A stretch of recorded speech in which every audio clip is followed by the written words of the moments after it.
এবার স্কুলের ছাদ থেকে উদ্ধার হলো তাজা বোমা, জানিয়ে আতঙ্ক ছড়িয়েছে শান্তিপুর থানার অন্তর্গত গয়েশপুর এলাকায়। ওই এলাকায় অবস্থিত একটি সরকারি বিদ্যালয়ের ছাদে দুটি বোমা পড়ে থাকতে দেখে পুলিশকে খবর দিয়েছিলেন স্থানীয় বাসিন্দারা।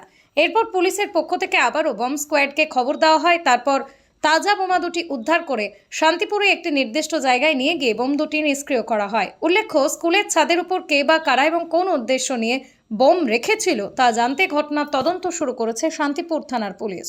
জি, আপৎকালীন পরিস্থিতিতে অনেক কিছু ব্যবস্থা করা হয়েছিল, আপনারা ফায়ার ব্রিগেড পক্ষ থেকে এসেছেন। আদৌ কি হলো এখানে? আদৌ বলতে আমরা গতকাল রাত্রি 10:30টার সময়তে মানে থানা থেকে একটা চিঠি পাই। ওখানে ওরা বলে যে চিঠিতে লেখা ছিল যে দুটো তাজা বোমা পাওয়া গেছে, সেটা ডিসপোজাল করার জন্যে আজকে একটা সময় দিয়েছিল। আমরা এখানে কালনা গুপ্তিপাড়া ঘাটে এসে আমরা উপস্থিত হয়েছি। তাজা বোমাগুলো উদ্ধার হয়েছে। কি কি ব্যবস্থা ছিল এখানে? ব্যবস্থা ছিল বলতে আমাদের ফায়ার টেন্ডার নিয়ে এসেছি, এখানে জলের ব্যবস্থা ছিল, ফোম, আমাদের এক্সটিংগুইশারের ব্যবস্থা ছিল। যদি কোনো অঘটন ঘটে যখন ডিসপোজালের সময়, সেই ব্যবস্থাগুলো আমরা গ্রহণ করেছিলাম। আচ্ছা, এখন নিষ্ক্রিয় করলো কারা? বোম নিষ্ক্রিয় করলো বলতে এখানে সিআইডি টিম এসেছিল, ওনারাই বোমটা নিষ্ক্রিয় করেছে। আচ্ছা, কতক্ষণ সময় লাগলো? সময় মোটামুটি যা আধ ঘন্টা